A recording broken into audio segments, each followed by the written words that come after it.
think the Prime Minister has done that's making it more difficult or easier to reach a deal? No, I think he's a great Prime Minister. I mean, he could represent me anytime. I will tell you, I'm not saying that because he's... No, he is a very strong, very good leader. He's a nice man, but he could be nasty. He could be very nasty, maybe as nasty as anybody. How? I think Canada, let me put it this way, I can tell you this because I deal with lots of leaders all over the world. He is a world-class leader. He's a man that knows what he wants, and I'm not surprised to see that he won the election and won it substantially, and I would think he's more popular now. He's a good man. He does a great job, and he's a tough... I think he's a great Prime Minister. He could represent me anytime. He's very strong, a very good leader, a nice man, but he can be tough, even nasty when he needs to be. Maybe as nasty as anyone. I deal with leaders all over the world, and I can tell you, he's world class. He knows exactly what he wants. I'm not surprised he won the election, and won it big. He's probably even more popular now.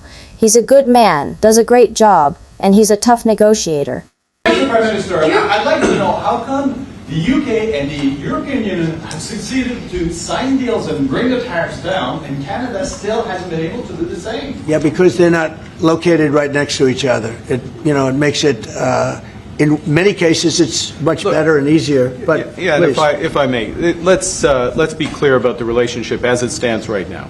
We are the second largest trading partner of the United States. We do a lot of trade going across the border where we're cooperating, first thing. Secondly, we are the largest foreign investor in the United States. $500 billion in the last 5 years alone, probably $8 trillion in the next 5 years if we get the agreement that we expect to get. Thirdly, there are areas, as the President just said, where conflict, maybe not so much conflict, we compete. There are areas where we compete, and it's in those areas where we have to come to an agreement that works. But there are more areas where we are stronger together, and that's what we're focused on. And we're going to get the right deal for America, right deal, obviously, from my perspective, for Canada. Reporter, Mr. Prime Minister, why have the UK and the European Union managed to sign deals and lower tariffs, while Canada still hasn't, Prime Minister? Well, they're not located right next to each other. That makes things simpler in many ways. But let's be clear about our relationship with the United States.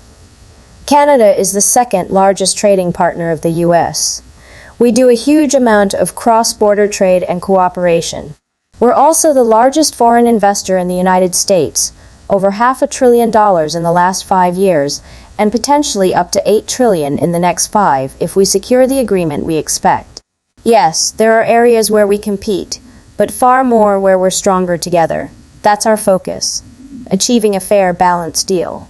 The right deal for America, and of course the right deal for Canada.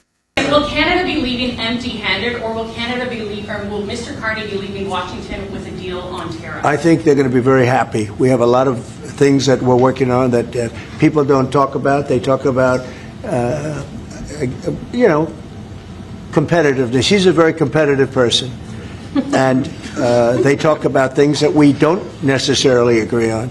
But I think they're going to walk away very happy. I think so. Mr. President, what is Canada giving you in return? If you say Mr. Carney is going to be leaving Washington happy, what's Canada giving you in return? Well, you'll find out. But I think the people of Canada, they will love us again. Most of them still do. If you say only 25%, I assume a lot of them. I think they love us. Mr. President, will Canada be leaving empty-handed, or will Mr. Carney be leaving Washington with a deal on tariffs? I think they'll be very happy. We're working on a lot of things that people don't talk about. Areas where we compete and sometimes disagree. But I think they'll walk away happy. And what is Canada giving you in return? You'll find out soon. But I think the people of Canada will love us again. Most of them still do. Maybe not all, but a lot of them. And that's a good start. Some natural conflict, but we'll probably work that out. But we've had a very strong relationship, and your hosting of the various countries that showed up, that was a beautiful job you did, and I appreciate it very much. We're going to be talking about trade. We're going to be talking about a lot of different things. But in the meantime, we'll spend some time, and we'll make some deals, and we'll do some things that are good for both of our countries. And Mark, it's an honor to have you. Thank you very much. Thank you very much, Mr. President. If I may, you kindly hosted me and some of my colleagues a few months ago, and I said at the time you were are a transformative president. And since then, the transformation in the economy, unprecedented commitments of NATO partners to defense spending, peace from India, Pakistan through to Azerbaijan, Armenia, disabling Iran as a force of terror, and now, and I'm running out of time, but this is in many respects the most important, The what you merger created of Canada No, and the what United you have States. created. I'm only kidding. That wasn't where I was going. On this solemn day of commemoration of the horrific attacks of October 7th, for the first time in decades, hundreds of years, thousands of years, this prospect of peace that you've made possible. Canada stands foursquare behind those efforts, and we'll do whatever we can to support Very them. nice. Yeah. Thank you, Mark, very much. President, we have a strong relationship. Sure, there are some natural conflicts, but we'll work them out. You did a fantastic job hosting the recent meetings with world leaders. Truly excellent work, and I appreciate it. We'll be discussing trade and several other key issues. In the meantime, we'll make progress, reach good agreements, and do what's best for both of our countries and our markets. It's an honor to have you here. Prime Minister. Thank you, Mr. President. A few months ago, when you hosted me and my colleagues, I said you were a transformative president, and you've proven that. We've seen remarkable economic growth, historic NATO commitments to defense, peace efforts from South Asia to the Caucasus, and Iran's influence as a force of terror greatly reduced. And on this solemn day, remembering the horrific attacks of October 7th, there's a new prospect of peace, something that hasn't been seen in generations. Canada stands firmly behind your efforts and will continue to support them. President.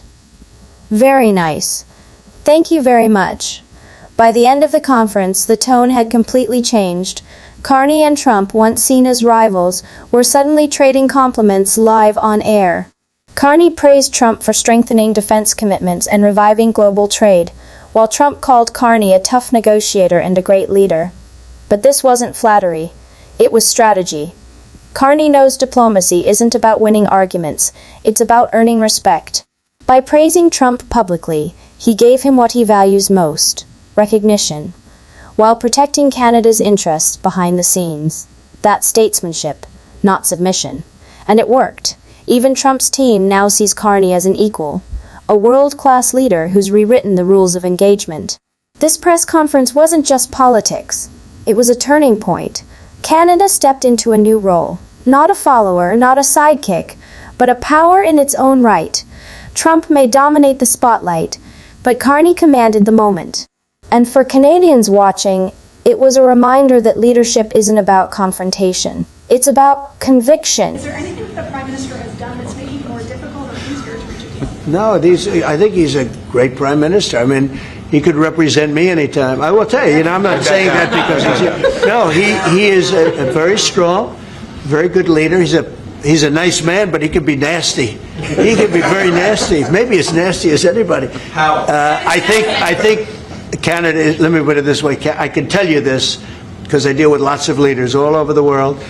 He is a world-class leader. He's a man that knows what he wants, and I'm not surprised to see that he won the election and won it substantially, and I would think he's more popular now. He's a good man. He does a great job, and he's a tough